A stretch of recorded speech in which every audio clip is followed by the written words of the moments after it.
Hello friends, welcome to target adjustment. Friends, आज की class में हम मंगल पांडे के बारे में चर्चा करेंगे, जो कि 1857 की क्रांति में सबसे अहम भूमिका इन्होंने निभाई थी और इन्हीं के कारण जो है पूरे देश में जो है क्रांति फैल गई थी।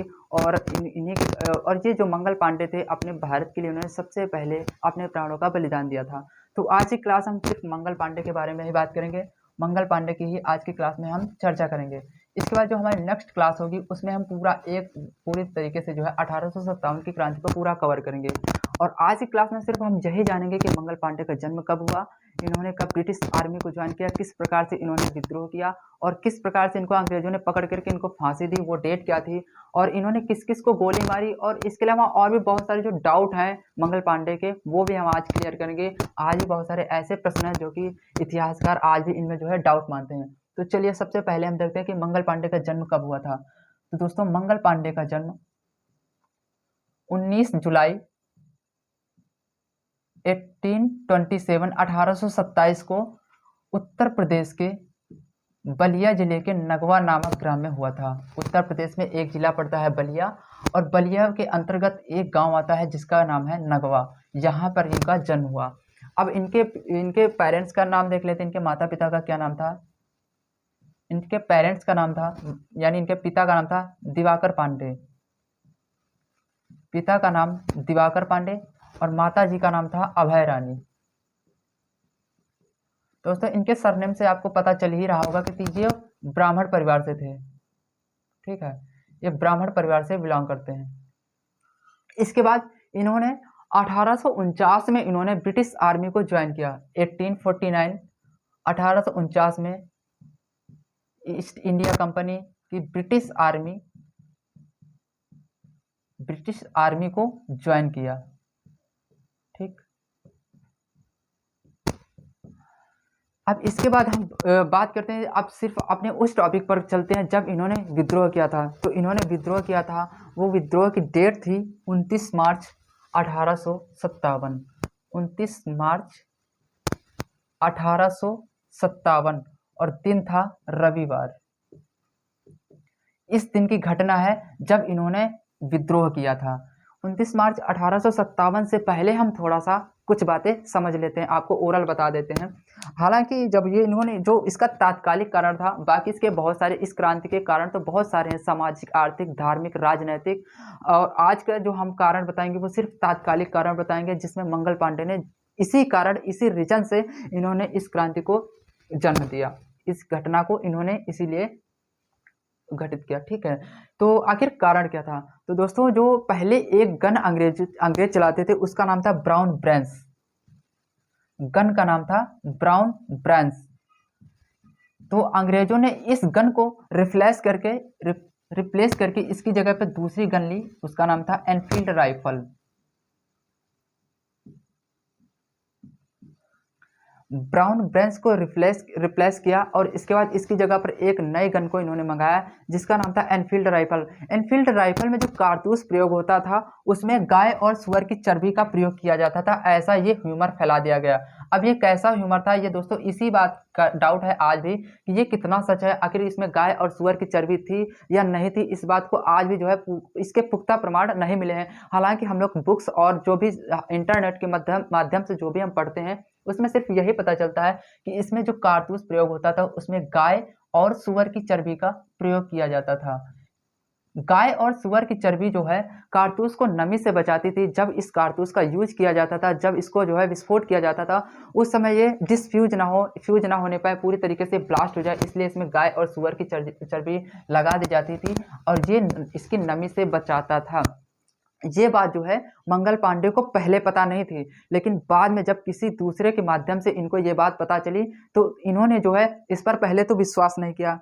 इसके बाद जब इन्होंने कारखाने में यानी फैक्ट्री में जाकर के खुद देखा कि वहां पर जो मैन्युफैक्चर हो रहा है, तो वहां पर इन्होंने अपनी आंखों से देखा कि वहां पर सच में गाय और सुअर की चर्बी, यानी उनका जो है मांस, यानी उनका जो है पूरा सब कुछ लटक रहा है, काट पीट के जो है वहां पर उनका मांस जो है लटकाया जा रहा है, उसी से जो है इसका जो है मैन्युफैक्चरिंग की जा रही है, इसी को बनाया जा रहा है।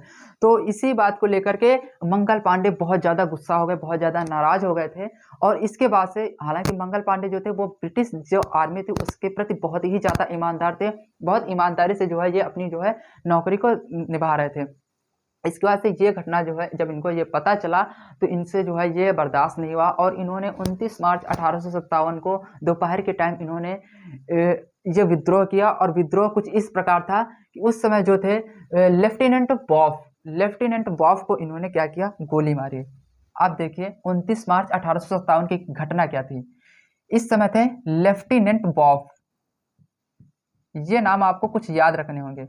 लेफ्टिनेंट कहीं कहीं पर इनका बो भी नाम निकल के आता है, कहीं कहीं पर इनका बॉफ भी निकल के आता है, कहीं कहीं पर लेफ्टिनेंट बाग भी कहते हैं, BAUGH इनका ऐसे तो इंग्लिश में नाम होता है, तो लेफ्टिनेंट बॉफ हम कहेंगे, ठीक है।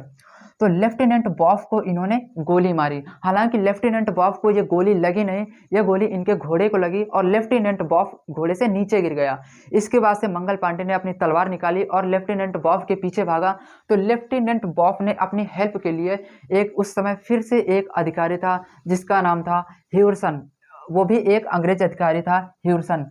तो ह्यूरसन से लेफ्टिनेंट बॉफ ने हेल्प मांगी, ह्यूरसन, ठीक है। लेफ्टिनेंट बॉफ ने ह्यूरसन से हेल्प मांगी कि इनको पकड़ो। हालांकि मंगल पांडे का जो फिजिकली थे वो बहुत ही ज़्यादा स्ट्रांग थे, 8-10 लोग तो वैसे ही ये संभाल सकते थे। और अगर लेफ्टिनेंट बॉफ और ह्यूरसन अगर जाकर के अकेले पकड़ते तो ये मंगल पांडे का कुछ बिगाड़ नहीं सकते थे, क्योंकि मंगल पांडे अपने आप में मंगल पांडे थे और ये फिजिकली बहुत ही ज़्यादा स्ट्रांग थे। पहले इन्होंने जो है कुश्ती वगैरह, कबड्डी वगैरह बहुत ज़्यादा इन्होंने बचपन में ही खेला था। और इनके फिजिकली तो बात ही ना करो, बहुत ही ज़्यादा लंबे चौड़े हट्टे कट्टे थे, बढ़िया, बहुत ही अच्छे अच्छे बाइसेप्स इनके बुझाएं थी। तो 8-10 लोगों को तो मंगल पांडे ऐसे ही संभाल सकते थे। तो ह्यूरसन क्या चीज़ थी उनके सामने। तो ह्यूरसन ने क्या किया, उस समय ह्यूरसन और लेफ्टिनेंट बॉफ दोनों जो है नहीं इनका कुछ बिगाड़ पाए। तो इस समय जो है ह्यूरसन जो है फिर से एक बंदे को बुलाता है जिसका नाम था हवलदार शेख पलटू, हवलदार शेख पलटू, ये नाम आप याद रखिएगा।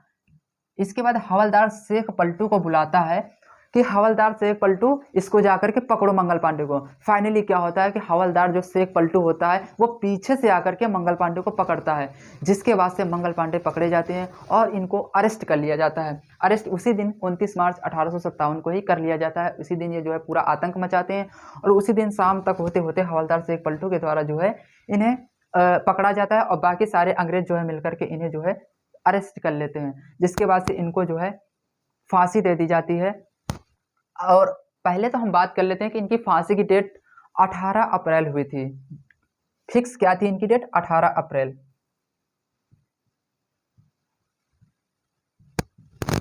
इनकी जो फांसी की डेट फिक्स हुई थी वो थी 18 अप्रैल। लेकिन जब दोस्तों ये बात आप समझ लीजिए कि एक ब्राह्मण को जब अंग्रेज जो है बंदी बनाकर ले जा रहे हैं, वो भी इसलिए कि वो जो है उनके धर्म को नष्ट किया जा रहा है और वो अपने धर्म को बचाने के लिए वो जो है अरेस्ट किया गया है। और इसके साथ जो है फिर बाकी जितने भी हमारे देश के जो मुस्लिम थे और ब्राह्मण थे और अदर कम्युनिटी के भी लोग थे, उन सब ने मिलकर के जो है बहुत ज़्यादा विद्रोह कर दिया। तो ऐसा क्या हुआ कि इसी बात से जो है पूरे देश में जो है बहुत ज़्यादा विद्रोह फैल गया। तो इस बात को अंग्रेजों ने सोचा कि ये तो बहुत ही ज़्यादा जो है आगे बढ़ती चली जा रही है। तो इसी घटना के डर से जो है अंग्रेजों ने इनको 18 अप्रैल से पहले ही 8 अप्रैल को फांसी दे दी थी। इनकी फांसी 8 अप्रैल को दोस्तों हो गई थी। 8 अप्रैल 1857 को इनकी फांसी कर दी गई थी, ठीक है। ये इनकी फांसी की डेट थी 8 अप्रैल 1857। अब दोस्तों आप समझ लीजिए कि सुअर मुस्लिमों के लिए बहुत ज़्यादा मतलब अपवित्र और गाय हिंदुओं के लिए बहुत ज़्यादा पवित्र। अंग्रेज जो थे दोनों हिंदू और मुस्लिम दोनों का जो है इन्होंने धर्म भ्रष्ट कर दिया। फाइनली क्या हुआ कि जो मंगल पांडे थे इनके साथ जो है बहुत अधिक मात्रा में मुस्लिमों में भी ने भी जो है साथ दिया, इसीलिए कि जो है वो भी सुअर का इस्तेमाल नहीं कर सकते थे, उनके लिए भी ये धर्म के प्रति विरुद्ध था। तो इसके बाद क्या हुआ, 1857 में जो है इनको फांसी हो जाती है और हवलदार शेख पलटू के द्वारा ये पकड़े जाते हैं। देख लीजिए दोस्तों, इतिहास गवाह है कि शुरुआत से लेकर आखिरी तक जो है कोई ना कोई ऐसा रहा होगा जिसने जो है हमारे जितने भी क्रांतिकारी नेता रहे हैं उनको जो है पकड़वाने में अपनी पूरी मदद की है। गद्दार जिनको बोल सकते हैं, हालांकि कोई ना कोई आज भी गद्दार हमारे देश के अंदर हैं और तब भी थे, गद्दारों की कमी नहीं है, जिसका आप सीधा साधा जागता उदाहरण आप शेख पलटू को देख सकते हैं, ठीक है।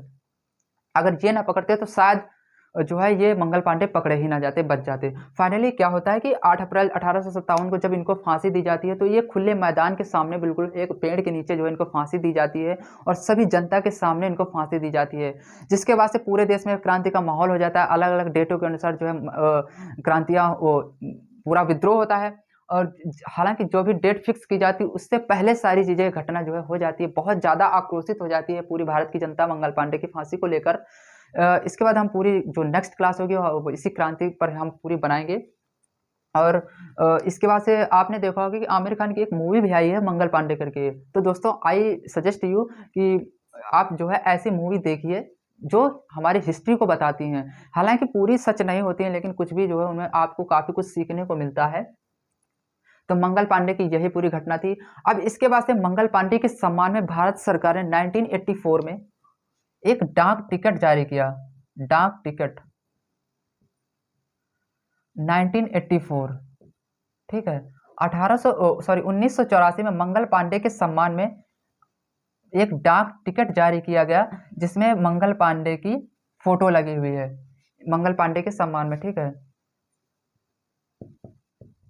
तो ये भी आप याद रखना, मंगल पांडे के सम्मान में एक डाक टिकट जारी किया गया और 1984 को किया गया था, ये भी आपको पता हो गया। बाकी तो जो बाकी नेक्स्ट क्लास जो होगी उसमें हम पूरी 1857 की जो है हम पूरी क्रांति को अच्छे से कवर करेंगे, क्योंकि अगर हम इसी टॉपिक पे जो अगर हम ये क्रांति को कवर करने लगेंगे तो क्लास तो बहुत ही ज़्यादा लंबी हो जाएगी। तो हम इसके वजह से पूरे अलग अलग तरीके से सबको कवर करेंगे। हालांकि इस क्रांति में जो तात्कालिक कारण था वो यही कारण था कि इसमें गाय और सुअर की चर्बी है, पहले ब्राउन ब्रेंस गन थी, इसके बाद एनफील्ड राइफल आती है। तो आई होप पूरा आपको समझ में आया होगा। इनका जन्म 19 जुलाई 1827 को, फिर से एक बार रिवीजन कर लीजिए। और इनके पिताजी का नाम, माता का नाम दिवाकर पांडे एंड अभय रानी, और 1849 में ब्रिटिश आर्मी को ज्वाइन करते हैं। आप समझ सकते हैं कि जब 1827 में इनका जन्म हुआ और 1849 में इन्होंने आर्मी को ज्वाइन कर लिया तो इनकी एज क्या रही होगी, काफ़ी छोटे रहेंगे। लेकिन आप देख सकते हैं दोस्तों कि इनके अंदर स्ट्रेंथ कितनी अच्छी थी कि इनके जो ये 2-3-4 जो लड़के ये बंदे थे इनका कुछ नहीं बिगाड़ पाए। इसके बाद 29 मार्च 1857 को ये क्रांति करते हैं। आखिर रीज़न यही था कि जो ह्यूमर फैल जाता है, आखिर ह्यूमर फैला कि कितना सच था। हालांकि इनको जो है जिस सेकंड पर्सन के माध्यम से इनको पता चलता है कि इसमें गाय और सुअर की चर्बी का इस्तेमाल किया जा रहा है। इसके बाद 8 अप्रैल 1857 को फांसी होती है। हालांकि इनकी फांसी जो है 18 अप्रैल को की जाती है, लेकिन विद्रोह इतना अच्छा था, इतना ज़्यादा, इतनी नेक्स्ट लेवल था कि जो है 8 अप्रैल को अंग्रेजों को इनकी फांसी देनी पड़ी और हवलदार शेख पलटू के द्वारा इनको पकड़ा जाता है। इसके बाद इसमें फिर 2 नाम निकल के आते हैं, लेफ्टिनेंट बॉफ एंड ह्यूरसन। तो इनको भी जो है ये मारते हैं, लेकिन ये मरते नहीं है। फाइनली इन्हीं के गवाहों के अनुसार जो है इनको जो है फांसी दे दी जाती है। तो आई होप आपको ये वाली क्लास पूरी अच्छे से समझ में आई होगी। नेक्स्ट क्लास हम इसकी 1857 की क्रांति पूरी अच्छे से कवर करेंगे और इसके बाद हमारी जियोग्राफी की भी क्लास आएगी। तो अगर आपको क्लास अच्छी लगी हो और चैनल पर पहली बार आए हो तो लाइक एंड सब्सक्राइब कर देना। फिर से मिलेंगे आपको एक अच्छी सी क्लास में, तब तक के लिए अपनी पढ़ाई को कंटिन्यू रखिएगा। तब तक के लिए जय हिंद, वंदे मातरम।